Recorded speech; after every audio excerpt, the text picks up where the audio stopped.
Welcome to chapter 14 of Intro to Psychology. In this video, we're going to be talking about coping with stress. Martin Seligman is a relatively famous psychologist, American psychologist, who did studies on what he called learned helplessness, an acquired belief that one is powerless to do anything about their situation. So in his experiment, he put some dogs in a chamber where they received some electric shocks from which they could not escape. So they were closed in an environment where they automatically received electric shocks. And then when they were later given a chance to escape the shocks by jumping over into a place where into a room where they wouldn't receive shocks, most of the dogs seemed to give up and did not even try. And he concluded that they had acquired a state of learned helplessness, that they had learned, much like when we talked about classical conditioning and operant conditioning.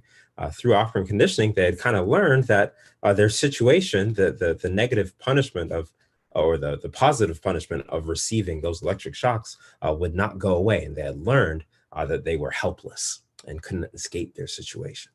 And so Dr. Seligman proposed that learned helplessness may be a possible cause of depression, that people get into a state where they feel like they are powerless, that their ability to cope with stressors or the events that they perceive as threats are not effective and will never change. And that cognitive process leads people to a state of depression. And so it's important for us to know that things that happen to us, events that are stressful, difficult situations, can be overcome with certain stress reduction strategies or certain coping strategies for dealing with stress. One of the most important ways that we can deal with stress, and that really determines who experiences mental illness or the difficulties with their mental health, is social support. The fundamental human quality of the need for strong and stable relationships. It's been said that humans are social beings, that we thrive on social support, on having good, strong relationships with friends, family, and even acquaintances. Just getting advice, guidance, and encouragement from people many research studies has been shown to be such a strong predictor of health outcomes for a variety of psychophysiological problems. We also, there's also plenty of research on people who live in isolation, people who are in solitary confinement, and how it can cause health problems as well as mental health problems, as well as research comparing individualistic and collectivistic societies, which show that social support really boosts the immune system and reduces blood pressure. So many societies where people have a strong sense of community, there is lots of evidence to show that those individuals have much lower risk for chronic health conditions.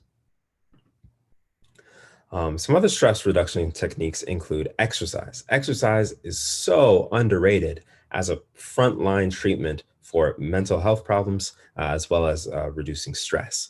Once again, as we described in the last video, there's such a strong connection between the psychological experience of stress and its physical or physiological representations. And so by exercising, you are improving your circulation. You are sending a rush of blood throughout your body and to your brain. And that efficient circulation of oxygen throughout the body can help with bring the body back down into homeostasis, and help in a physiological way with the stress response. Other stress reduction techniques include meditation and relaxation. So those are kind of the opposite of exercise. You're approaching stress not from the physiological side, but more from the psychological side, and calming your body down. Body scanning techniques where you focus on being present, not worrying about the future, not worrying on the past, and focusing on the sensations going through your body have been shown to be effective ways of bringing about homeostasis and reducing the activity of the sympathetic nervous system. There's also biofeedback, which is using some kind of electronic equipment or computerized equipment to measure a person's involuntary activity and provide feedback. So something popping up on the screen or some auditory command to help a person gain voluntary control over things going on in their body or uncomfortable feelings in their body. So learning to consciously control aspects of your body that are typically left unconscious is something that's done via biofeedback. Another important area of research in coping with stress is coping styles. That there are um, uh, three, but only two that I'm going to list here. Coping styles that are useful for helping with stress. I'll start with the one that's not listed here, which is not helpful, which is avoidant focused coping, which is when you face a problem or a scenario, just avoiding it or running away from it. That's not helpful for solving the problem. Problem focused coping, when an individual attempts to manage or alter the problem that is causing them to experience stress, is the best form of coping. It is the most direct form of coping, and it kind of sounds like common sense. If you have a problem, you go fix it. But oftentimes, when we experience stress, particularly psychological stress, we don't go about fixing the problem. If someone has an exam that's upcoming, we start to freak out and stress and just want to drink something or eat something or get some coffee or just do something to make us feel good because we have a stressful exam coming up, instead of actually attacking the problem, which is to study and prepare for the exam. Oftentimes, our stress response is avoidant in nature. We're running away from the problem instead of identifying the problem, considering possible solutions, weighing the costs and benefits of those solutions, and then finding the right way of going about solving the problem.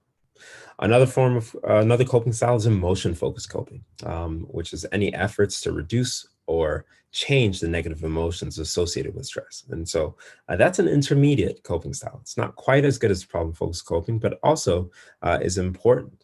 It can include avoiding or minimizing yourself from or I shouldn't say avoiding, but uh, um, uh, making positive comparisons about the problem, or conceptualizing the problem and saying, okay, you know what? I'm stressed, but I'll be able to overcome it, and focusing on the emotions that you're feeling when you are in that stressful situation.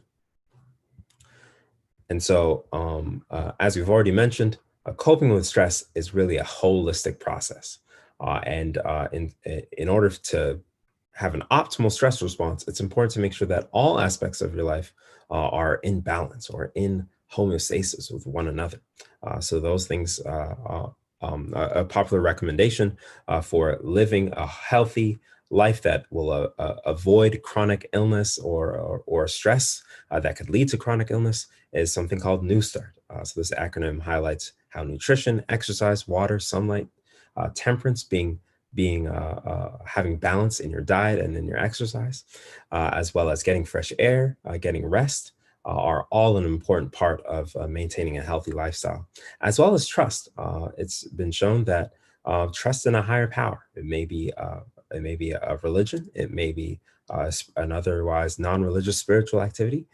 Is another strong predictor of better health outcomes for chronic illnesses.